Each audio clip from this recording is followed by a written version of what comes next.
ನಿಮ್ಮೆಲ್ಲರಿಗೂ ಪ್ರೀತಿಯಿಂದ ಹೃದಯಪೂರ್ವಕ ಅಂತ ನಮಸ್ಕಾರ. ಇವತ್ತು ಒಂದು ಪ್ರಾಚೀನ ದೇವಾಲಯವನ್ನ ತೋರಿಸ್ತೀನಿ. ಆ ದೇವಾಲಯದ ಒಂದು ವಿಷಯಗಳನ್ನ ಕೇಳಿದ್ರೆ ನಿಜವಾಗ್ಲೂ ನೀವು ಆಶ್ಚರ್ಯ ಪಡ್ತೀರಿ. ಹಂಗಿದೆ ಆ ದೇವಾಲಯದಲ್ಲಿ. ಯಾವ್ದಪ್ಪ ಆ ದೇವಾಲಯ ಅಂದ್ರೆ ನೋಡ್ತಿರ್ಬೋದು, ಇಲ್ಲಿ ಕಾಣಿಸ್ತಿದೆ ನೋಡಿ, ಇಲ್ಲಿ ಕಾಣಿಸ್ತಿದೆ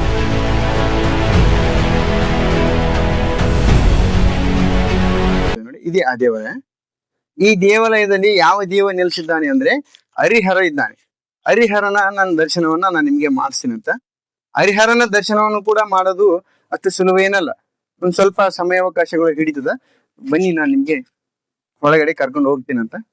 ಬನ್ನಿ ನೋಡಿ ಸ್ನೇಹಿತರೆ, ಇಲ್ಲಿ ಕಾಣಿಸ್ತಾ ಇದಲ್ಲ, ಹರಿಹರನ ದರ್ಶನವನ್ನ ಮಾಡ್ಬೇಕಂದ್ರೂ ಕೂಡ ಗರ್ಭಗುಡಿಯಲ್ಲಿ ಹರಿಹರ ಇಲ್ಲ.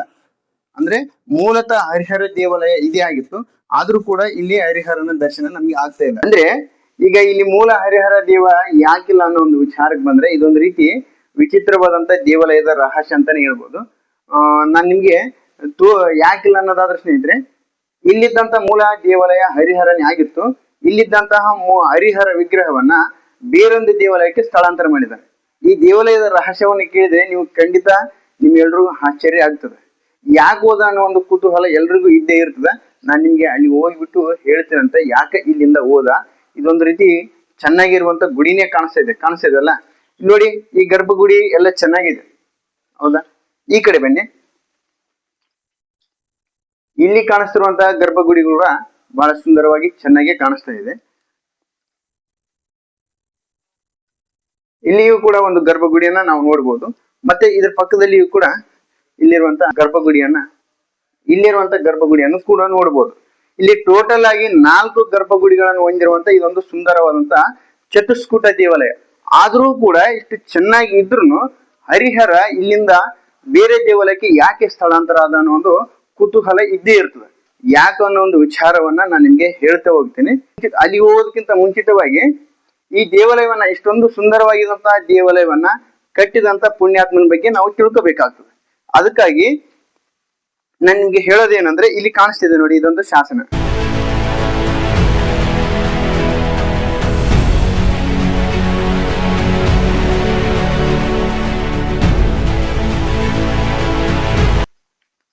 ಇಲ್ಲಿ ಕಾಣಿಸ್ತಿದ್ಯಾ? ಈ ಹರಿಹರನ ದೇವಾಲಯಕ್ಕೆ ಸಂಬಂಧಪಟ್ಟಂತ ಶಾಸನ ಇದು. ಕನ್ನಡದ ಲಿಪಿ, ಕನ್ನಡ ಶಾಸನ. ಈ ದೇವಾಲಯವನ್ನ ಕ್ರಿಸ್ತಶಕ 1170ರಲ್ಲಿ ಈ ಗುಡಿಯನ್ನ ಕಟ್ತಾರೆ. ಈ ಗುಡಿಯನ್ನ ಕಟ್ಟಿದಂತವ್ರು ಯಾರಪ್ಪ ಅಂದ್ರೆ ರಾಯಕೋಡೆ ಸೋಮೇಶ್ವರ ಭಟ್ರು ಅಂತೇಳಿ. ಈ ರಾಯಕೋಡೆ ಸೋಮೇಶ್ವರ ಭಟ್ರು ಈ ಸುಂದರವಾದಂತ ಒಂದು ದೇವಾಲಯವನ್ನ ಕಟ್ಟುತ್ತಾನ. ಆತ ಹರಿಹರನಿಗೆ ಎಷ್ಟೊಂದು ಭಕ್ತನಾಗಿದ್ದ ಅಂದ್ರೆ ತನ್ನ ಜೀವಮಾನವೆಲ್ಲ ಹರಿಹರನಿಗಾಗಿ ಮುಡುಪಾಗಿಟ್ಟಂತ ಒಬ್ಬ ವ್ಯಕ್ತಿ ಅಂದ್ರೆ ಅದು ರಾಯಕೋಡೆ ಸೋಮೇಶ್ವರ ಭಟ್ರು. ಇಂಥದ್ದೊಂದು ಸುಂದರವಾದಂತ ದೇವಾಲಯವನ್ನ ಏನ್ ಕಟ್ಟುತ್ತಾನಲ್ಲ, ಕಟ್ಟಿದ ನಂತರ ಈಕೆಯ ಮಗಳಾಗಿರುವಂತ ಲಕ್ಷ್ಮಕ್ಕ ಅಂತೇಳಿ ಇರ್ತಾಳ. ಈ ಲಕ್ಷ್ಮಕ್ಕ ತನ್ನ ತಂದೆ ಹಿರಿಯ ಗಬ್ಬೂರಿನಲ್ಲಿ ಹರಿಹರ ದೇವಾಲಯವನ್ನು ಕಟ್ಟಿಸಿದ್ದಕ್ಕಾಗಿ, ಅಂದ್ರೆ ಈ ಊರ ಹೆಸರು ಕೂಡ ಹಿರಿಯ ಗಬ್ಬೂರ್ ಅಂತ ಹೇಳ್ತದೆ. ಇದನ್ನು ಕೂಡ ಒಂದು ಅಗ್ರಹಾರ. ಈ ಅಗ್ರಹಾರದಲ್ಲಿ ಹಿರಿಯ ಗಬ್ಬೂರಿನಲ್ಲಿ ತನ್ನ ತಂದೆ ದೇವಾಲಯವನ್ನು ಕಟ್ಟಿಸಿದ್ದಕ್ಕಾಗಿ ತನ್ನ ತಂದೆಯ ಭಾಗದಲ್ಲಿ ಬಂದಿರುವಂತ ಹೊಲ ತನ್ನ ಗಂಡನ ಕಡೆಯಿಂದ, ಅಂದ್ರೆ ಮೋಸಂಗಿಯವರ ಕಡೆಯಿಂದ ಬಂದಂತ ಹೊಲದ ಭಾಗದಲ್ಲಿ ಬೆಳೆದ ಬೆಳೆಯನ್ನ, ಸಂಪತ್ತು ಏನಿದೆಯಲ್ಲ, ಈ ಹರಿಹರ ದೇವರಿಗೆ, ನಂತರ ಸಿದ್ಧ ಸೋಮನಾಥ ದೇವರಿಗೆ ಕೋಟಿ ಹೋಮಕ್ಕಂತೇಳಿ, ನಂತರ ಧೂಪ, ಎಣ್ಣೆ, ವಸ್ತ್ರ, ಅಲಂಕಾರ ಇಂಥ ಮುಂತಾದ ಧರ್ಮ ಕಾರ್ಯ ಪರಿಪಾಲನೆಗೋಸ್ಕರವಾಗಿ ಆಕಿ ತಾನ ಬೆಳೆದಂತ ಸಂಪತ್ತನ್ನ ಈ ಹರಿಹರ ದೇವಾಲಯಕ್ಕೆ, ನಂತರ ಸಿದ್ಧ ಸೋಮನಾಥ ದೇವರಿಗೆ ದಾನವನ್ನು ಕೊಡ್ತಾಳೆ. ಕೊಟ್ಟಿದ್ದಲ್ಲದೆ ತನಗೂ, ತನ್ನ ತಂದೆಗೂ, ತನ್ನ ಗಂಡನಿಗೂ, ತನ್ನ ಮಕ್ಕಳಿಗೂ ಶ್ರೇಯಸ್ ಅಭಿವೃದ್ಧಿ ಆಗಲಂತೇಳಿ ಹರಿಹರನಲ್ಲಿ ಕೂಡ ಪ್ರಾರ್ಥನೆಯನ್ನ ಮಾಡಿಕೊಂಡಿರ್ತಾಳೆ. ಹಂಗಂತ ಈ ಶಾಸನ ಹೇಳ್ತದೆ. ಈ 1170ರಲ್ಲಿ ಕಟ್ಟಿದಂತ ಸುಮಾರಿನಲ್ಲಿ ಅವಾಗಿನ ಚಕ್ರವರ್ತಿ ಯಾರಿದ್ರು ಅಂದ್ರೆ ಕಲಾಚೂರಿ ಚಕ್ರವರ್ತಿ ರಾಯಮುರಾರಿ ಭುಜಬಲ ಮಲ್ಲಾದೇವನ ಕಾಲಕ್ಕೆ ಕಟ್ಟಿದಂತ ಇದೊಂದು ದೇವಾಲಯ. ಉತ್ತರ ದಿಕ್ಕಿನಲ್ಲಿರುವಂತ ಗರ್ಭಗುಡಿಯಲ್ಲಿಯೂ ಕೂಡ ಹರಿಹರನ ವಿಗ್ರಹ ಇಲ್ಲ. ನಂತರ ಇಲ್ಲಿರುವಂತ ಪಶ್ಚಿಮ ದಿಕ್ಕಿನಲ್ಲಿಯೂ ಕೂಡ ಹರಿಹರನ ವಿಗ್ರಹ ಇಲ್ಲ. ಇಲ್ಲಿರುವಂತ ದಕ್ಷಿಣ ದಿಕ್ಕಿನಲ್ಲಿರುವಂತ 2 ಗರ್ಭಗುಡಿಗಳಲ್ಲಿಯೂ ಕೂಡ ಹರಿಹರ ಇಲ್ಲ. ಅಂದ್ರೆ ನಾನು ನಿಮಗೆ ಈಗ ಹೋಗ್ಬಿಟ್ಟು ತೋರಿಸ್ತೀನಂತ ಹರಿಹರನ ದರ್ಶನ ಯಾವ ದೇವಾಲಯದಲ್ಲಿ ನೆಲೆಸಿದ್ದಾನೆ, ಎಲ್ಲಿ ಪೂಜೆ ಪುನಸ್ಕಾರಗೊಳ್ಳುತ್ತಾ ಇದೆ ಅಂತ ತೋರಿಸ್ತೀನಂತ. ಬನ್ನಿ ಹೋಗೋಣ ಅಂತ.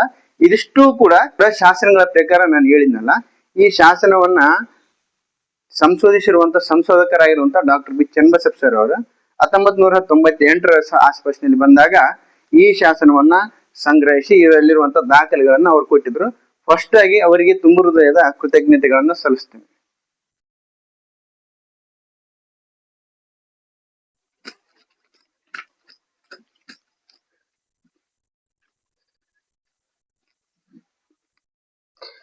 ಬನ್ನಿ, ಈಗ ನಾನು ಗುಡಿ ಒಳಗಡೆ ಬಂದಿದ್ದೀನಿ, ನೋಡ್ತಾ ಇರ್ಬೋದು. ಹರಿಹರನನ್ನ ನಾನು ನಿಮ್ಗೆ ದರ್ಶನವನ್ನ ಈಗ ಮಾಡಿಸ್ತೀನಿ ಅಂತ. ಬನ್ನಿ.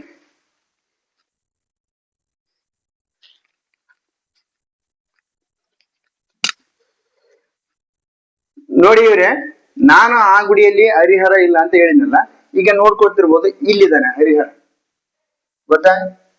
ಯಾಕ ಅಲ್ಲಿಂದ ಇಲ್ಲಿಗೆ ಬಂದ ಅನ್ನೋ ಒಂದು ವಿಚಾರಕ್ಕೆ ಬಂದ್ರೆ, ಅಂದ್ರೆ ಈಗ ಫಸ್ಟ್ ಇದು ಗುಡಿ ಎಲ್ಲಿದೆಪ್ಪ ಅಂದ್ರೆ, ಇದೊಂದು ಏಳುಬಾವಿ ಬಸವಣ್ಣ ಅಂತೇಳಿ ದೇವಾಲಯ. ಇದ್ರ ಪಕ್ಕದಲ್ಲಿ ಒಂದು ಬಾವಿ ಇದೆ. ಈ ಬಾವಿಯಲ್ಲಿ ಇರುವಂತ ಇದೊಂದು ದೇವಾಲಯ. ಈ ದೇವಾಲಯದಲ್ಲಿ ಮೂಲತಃ ಇಲ್ಲಿರುವಂತ ಹರಿಹರ ಆಗಿದ್ದಿಲ್ಲಲ್ಲ, ನಂತರ ದಿನಮಾನಗಳಲ್ಲಿ ಅಲ್ಲಿದ್ದಂತಹ ಹರಿಹರನನ್ನ ಈ ದೇವಾಲಯಕ್ಕೆ ಸ್ಥಳಾಂತರ ಮಾಡಿದ್ರು. ಯಾಕೆ ಇಲ್ಲಿಗೆ ತಂದು ಇಟ್ರು ಅನ್ನೋ ಒಂದು ವಿಚಾರಕ್ಕೆ ಬಂದ್ರೆ, ಇದೊಂದು ರೀತಿ ಕುತೂಹಲಕಾರಿಯಾದಂತ ಒಂದು ವಿಷಯ ಸ್ನೇಹಿತರೆ. 1170ರಲ್ಲಿ ಕಟ್ಟಿದಂತ ದೇವಾಲಯ ಅದಾಗಿತ್ತಲ್ಲ, ಕಾಲಕ್ರಮೇಣವಾಗಿ ಕೆಲವು ಯುದ್ಧಗಳ ಭೀತಿಗಳು ಹೆದರಾಗ್ತವೆ. ಕೆಲವು ಯುದ್ಧಗಳ ಭೀತಿಗಳು ಹೆದರಾದಂತ ಸಂದರ್ಭದಲ್ಲಿ ದೇವಾಲಯಗಳನ್ನ ಮುಕ್ ಮಾಡ್ತಾರ, ಮತ್ತೆ ದೇವಾಲಯಗಳನ್ನ ಕೆಡವಲಾಗ್ತದೆ, ದೇವಾಲಯಗಳನ್ನ ಹಾಳು ಮಾಡಲಾಗುತ್ತೆ ಅನ್ನೋ ಒಂದು ಭಾವನೆಯಿಂದ ನಮ್ಮ ಪೂರ್ವಜರು ಗುಡಿಗಳನ್ನ ಸಂಪೂರ್ಣವಾಗಿ ಅವಾಗ ಮುಚ್ಚಿದ್ರಂತ 1968-70ರ ಆಸ್ಪಾಸಿನಲ್ಲಿ, ಇವೆಲ್ಲ ಸ್ವತಂತ್ರ ಪೂರ್ವಕ ಬ್ರಿಟಿಷರು ಬಂದಂತ ಕಾಲಮೇಳವಾಗಿ ಆ ಸಮಯದಲ್ಲಿ ಈ ದೇವಾಲಯಗಳನ್ನ ಮುಚ್ಚಿದಂತ ದೇವಾಲಯಗಳನ್ನ ಹೊರ ತೆಗೆದಾಗ ಇಲ್ಲೆಲ್ಲಾ ಪೂಜೆ ಪುನಸ್ಕಾರಗಳು ನಡೀತಿದ್ವು. ಈ ದೇವಾಲಯದಲ್ಲಿ ಹೊರ ತೆಗೆದಾಗ ಇವೆಲ್ಲ ಕೂಡ ದೇವಾಲಯಗಳು ಹೊರಕ್ಕೆ ಬಂದಾಗ ಅಲ್ಲಿರುವಂತ ಮೂಲ ಹರಿಹರ ದೇವ ಏನಿದ್ದಾನಲ್ಲ, ಆ ದೇವಾಲಯವನ್ನು ಮಾತ್ರ ಹಾಗೆ ಮಣ್ಣಿನಲ್ಲಿ ಮುಚ್ಚಿಡಲಾಗಿತ್ತು. ಇನ್ನೂ ಕೂಡ ಅದು ಉತ್ಖನನ ಆಗಿದ್ದಿಲ್ಲ. ಅದಕ್ಕಾಗಿ ಅಲ್ಲಿ ಒಂದು ಸ್ವಲ್ಪ ಗರ್ಭಗುಡಿಯಲ್ಲಿ ಮಾತ್ರ ಒಂದಿಷ್ಟು ಓಪನ್ ಇತ್ತಂತ, ಹೋಗ್ಲಿಕ್ಕೆ ಓಪನ್ ಇದ್ದ ಕಾರಣ ಅಲ್ಲಿದ್ದಂತಹ ಮೂಲ ವಿಗ್ರಹ ಹರಿಹರನನ್ನ ಇಲ್ಲಿಗೆ ತಂದು ಕೂಡಿಸಿದ್ರು. ಇಲ್ಲಿ ಪೂಜೆ ಪುನಸ್ಕಾರಗಳನ್ನ ಏನ್ ನಡೀತಾ ಇದ್ದಲ್ಲ, ಇಲ್ಲಿ ಪೂಜೆ ಪುನಸ್ಕಾರಗಳು ನಡೀತಾ ಇರ್ಬೇಕಾದ್ರೆ ಇಲ್ಲಿದ್ದಂತಹ ಪೀಠದಲ್ಲಿದ್ದಂತಹ ಏನು ಶಿವಲಿಂಗ ಇತ್ತು ಏನಿತ್ತು ಗೊತ್ತಿಲ್ಲ. ಯಾಕಂದ್ರೆ ಇದನ್ನ ತಜ್ಞರೇ ಹೇಳ್ಬೇಕಾಗ್ತದೆ, ಇತಿಹಾಸದ ಸಂಶೋಧಕರು ಹೇಳ್ಬೇಕಾಗ್ತದೆ.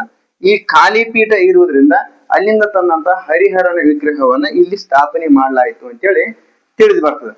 ಕಾಲಕ್ರಮೇಣವಾಗಿ ಮತ್ತೆ 2010ರಲ್ಲಿ ಅಲ್ಲಿಂದ ತಂದಂತಹ ಮೂಲ ವಿಗ್ರಹವನ್ನ ಬದಲಿಸಿ 2010ರಲ್ಲಿ ಬೇರೊಂದು, ಅಂದ್ರೆ ಬೇರೆ ಹರಿಹರನನ್ನ ಹೊಸದಾಗಿ ಪ್ರತಿಷ್ಠಾಪನೆಯನ್ನ ಮಾಡಿರುವುದು ಇಲ್ಲಿ ನೀವು ನೋಡ್ಬೋದು.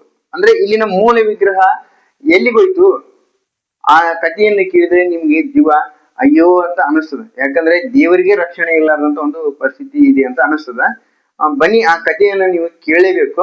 ಆತ ಎಲ್ಲಿದ್ದಾನೆ ಅಂತ ಕೂಡ ನಾನು ನಿಮಗೆ ಮತ್ತೆ ತೋರಿಸ್ತೀನಿ ಅಂತ. ಇದೊಂದು ರೀತಿ ವಿಚಿತ್ರವಾದಂತ ದೇವಾಲಯದ ರಹಸ್ಯಗಳು ಅಂತಾನೆ ಹೇಳ್ಬೋದು.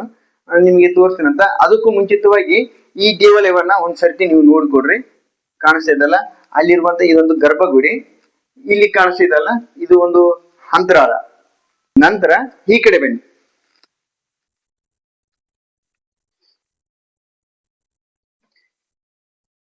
ಇಲ್ಲಿಯೂ ಕೂಡ ಒಳಗಡೆ ಗರ್ಭಗುಡಿ. ಈ ಗರ್ಭಗುಡಿಯ ಒಳಗಡೆ ಶಿವಲಿಂಗ ಇದ್ದಾನೆ, ನೋಡ್ಬೋದು.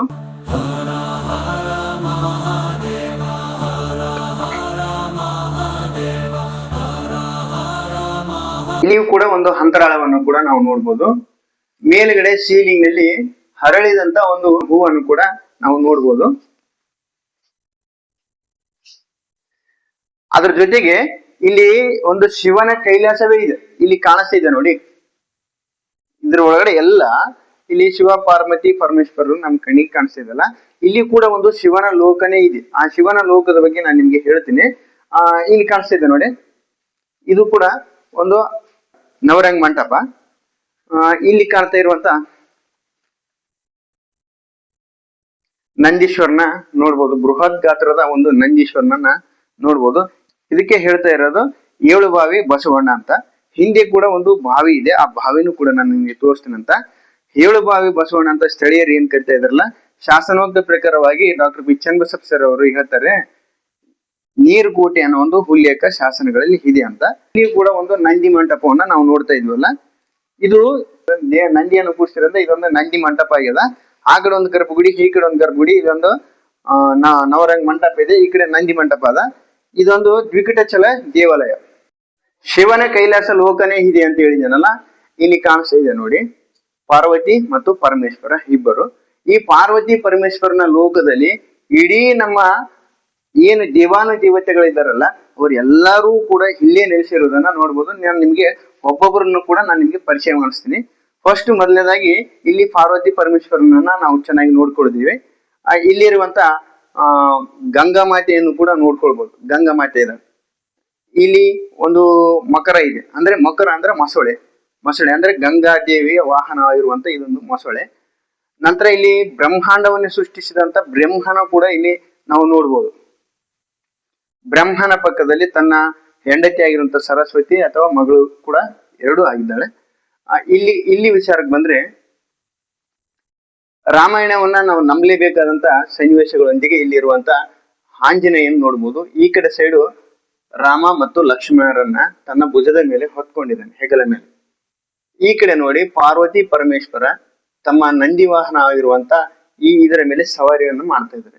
ಇಂದ್ರ ಕೂಡ ಇಲ್ಲಿರುವುದನ್ನ ನೋಡ್ಬೋದು. ಇಂದ್ರ ಕೂಡ ತನ್ನ ಐರಾವತನ ಮೇಲೆ ಸಾಕ್ತಾ ಹೋಗ್ತಿದ್ದಾನೆ. ಇಲ್ಲಿ ನೋಡ್ತಿರ್ಬೋದು ವಾದ್ಯಕಾರ ಅವರು ತಬಲವನ್ನ ಹಿಡ್ಕೊಂಡಿದ್ದಾರೆ, ಇಲ್ಲಿ ನೋಡ್ತಿರ್ಬೋದು. ಈ ಕಡೆ ಒಬ್ರು ಶಂಖ ಕೂಡ ಹೋಗ್ತಾ ಇದ್ದಾರೆ, ಶಂಖ ಕಾಣಿಸ್ತಿದಲ್ಲ. ಇಲ್ಲಿ ಕೂಡ ಮಕರ ಇದೆ. ಮಕರ ಅಂದ್ರೆ ಗಂಗಾದೇವಿ ವಾಹನವಾಗಿರುವಂತ ಮಕರ. ಗಂಗಾ ಪರಮೇಶ್ವರಿ ಏನ್ ಮಾಡ್ತಾ ಇದ್ದಾರೆ, ಹೋಗ್ತಾ ಇದ್ದಾಳೆ. ಇಲ್ಲಿ ಕೂಡ ಒಂದು ಸಂಗೀತ ಮಾಡುವಂತ ನರ್ತಕಿಯರು ಕೂಡ ಇದ್ದಾರೆ, ಇಲ್ಲಿ ನೋಡ್ಬೋದು. ಇಲ್ಲಿ ಗಣೇಶ ಇದ್ದಾನೆ, ಶಿವನ ಮಗನಾಗಿರುವಂತ ಗಣೇಶನು ಕೂಡ ಚೆನ್ನಾಗಿ ಚಿತ್ರಿಸಲಾಗಿದೆ. ನಂತರ ಇಲ್ಲಿ ಸಿಂಹವನ್ನು ಕೂಡ ಇದೆ. ಇಲ್ಲಿ ಇಂದ್ರನ ಐರಾವತ ಕೂಡ ಇದೆ. ಇಲ್ಲಿಯೂ ಕೂಡ ಸಿಂಹ ಇದೆ. ನಂತರ ಇಲ್ಲಿಯೂ ಕೂಡ ಒಂದು ತುಂಟಾಟ ಆಡುವಂತ ಇದೊಂದು ಚಿತ್ರ ಗೊತ್ತಾಗ್ತಾ ಇಲ್ಲ ನಮ್ಗೆ. ಇಲ್ಲಿ ದ್ವಾರಪಾಲಕ, ಈ ದ್ವಾರಪಾಲಕಿ. ಈ ಕಡೆ ಕೂಡ ದ್ವಾರಪಾಲಕಿ, ಇಲ್ಲಿರುವಂತ ದ್ವಾರಪಾಲಕ. ಇದು ಒಟ್ಟಾರೆ ಹೇಳ್ಬೇಕಂದ್ರೆ ಇದೊಂದು ಶಿವನ ಲೋಕ. ಶಿವನ ಲೋಕದಲ್ಲಿ ದೇವಾನ ದೇವತೆಗಳ ವಾಸ ಇದೆ ಅಂತೇಳಿ ಈ ಶಿಲ್ಪಕಲೆಯಲ್ಲಿ ಅದ್ಭುತವಾಗಿ ರಚನೆ ಮಾಡಿರುವಂತ ಆ ಕಲೆಗಾರನಿಗೆ ಒಂದು ಹೃತ್ಪೂರ್ವಕವಾದಂತ ನಮಸ್ಕಾರಗಳನ್ನ ನಾನು ತಿಳಿಸ್ತೀನಿ. ಈಗ ಕಡೆಯದಾಗಿ ರೋಚಕವಾದಂತ ಮಾಹಿತಿಗಳೊಂದಿಗೆ ಅಲ್ಲಿಯೂ ಕೂಡ ತಂದಂತಹ ಹರಿಹರನನ್ನ ಇಲ್ಲಿ ಪ್ರತಿಷ್ಠಾಪನೆ ಮಾಡಿದ್ರು. 2010ರಲ್ಲಿ ಇಲ್ಲಿದ್ದಂತಹ ಮೂಲ ಹರಿಹರನನ್ನ ಕಿತ್ತು ಬೇರೆ ಹರಿಹರನನ್ನ ಸ್ಥಾಪಿಸಲಾಗಿತ್ತು. ಆದ್ರೆ ಮೂಲ ಹರಿಹರ ಎಲ್ಲಿ ಹೋದ ಅನ್ನೋ ಒಂದು ವಿಷಯವನ್ನು ಕೇಳಿದ್ರೆ ನಮ್ ಜೀವ ಚುರ್ರ ಅಂತದ. ಬನ್ನಿ, ದೇವರಿಗೆ ರಕ್ಷಣೆ ಇಲ್ಲ, ನಾನು ನಿಮ್ಗೆ ತೋರಿಸ್ತೀನಿ ಆತ ಎಲ್ಲಿದ್ದಾನಂತೆ, ನೋಡುವಂತ್ರಿ ಬನ್ನಿ. ಇಲ್ಲಿ ಕೂಡ ನೋಡ್ಬೋದು, ಇಲ್ಲಿ ಬ್ರಹ್ಮ ಇದ್ದಾನ, ಲಾಡ ಬ್ರಹ್ಮ ಅಂತಾರಲ್ಲ, ಬ್ರಹ್ಮ 4 ತಲೆಯ ಬ್ರಹ್ಮ. ಇಲ್ಲಿ ಕೂಡ ವಿಷ್ಣು ಇದ್ದಾನೆ.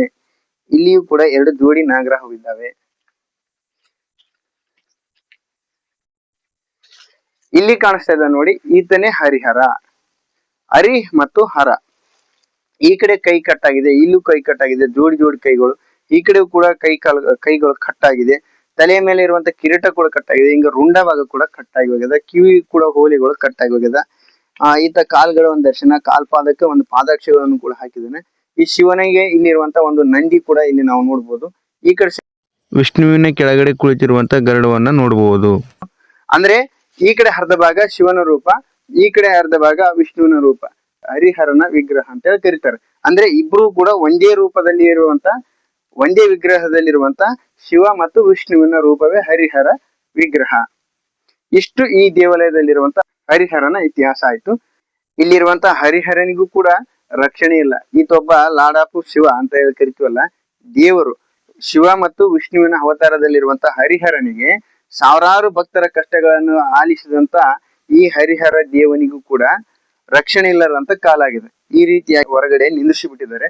ಒಂದು ವ್ಯವಸ್ಥೆ ಕೂಡ ಸರಿಯಾಗಿಲ್ಲ.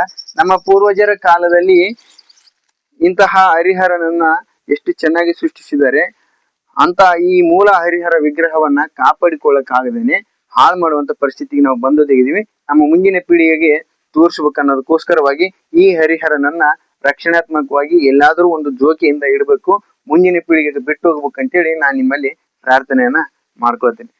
ಇಷ್ಟು ಹೇಳ್ತಾ ಹರಿಹರನ ಇರುವಂತ ಒಂದಿಷ್ಟು ಮಾಹಿತಿಗಳನ್ನ ಸಂಪೂರ್ಣವಾಗಿ ನಾನು ಹಂಚ್ಕೊಂಡಿದ್ದೀನಿ ಅಂತ ಭಾವಿಸ್ತಾ, ನೀವೆಲ್ಲರೂ ಕೂಡ ನನ್ನ ವಿಡಿಯೋವನ್ನ ಕೊನೆವರೆಗೂ ನೋಡಿದ್ರೆ ಅಂತ ಅಂದ್ಕೊಳುತ್ತಾ ನಿಮ್ಗೆ ಇಲ್ಲಿಗೆ ನನ್ನ ವಿಡಿಯೋವನ್ನ ಮುಕ್ತಾಯ ಮಾಡ್ತಾ ಇದ್ದೀನಿ. ನಮಸ್ಕಾರ. ನಮ್ಮ ಚಾನೆಲ್ ಬಂದು ರಾಯಚೂರಿನ ಕಥೆಗಳು ಅಂತೇಳಿ. ದಯವಿಟ್ಟು ಸಬ್ಸ್ಕ್ರೈಬ್ ಮಾಡ್ಕೊಂಡು ಲೈಕ್ ಮಾಡ್ರಿ, ಇಷ್ಟ ಆದ್ರೆ ಶೇರ್ ಮಾಡ್ರಿ, ಕಮೆಂಟ್ ಕೂಡ ಮಾಡ್ರಿ. ಇಂಥದ್ದೇ ಆದಂತ ಹಲವಾರು ವಿಡಿಯೋಗಳನ್ನ ನಮ್ಮ ಗಬ್ಬೂರಿನಲ್ಲಿ ಇದ್ದಾವ, ನಾನ್ ನಿಮಗೆ ಮಾಡ್ತಾ ಇನ್ನೂ ಹೆಚ್ಚಿನ ವಿಡಿಯೋಗಳನ್ನ ಮಾಡಿ ತೋರಿಸ್ತೀನಿ ಅಂತ ಹೇಳ್ತಾ ನಮಸ್ಕಾರ.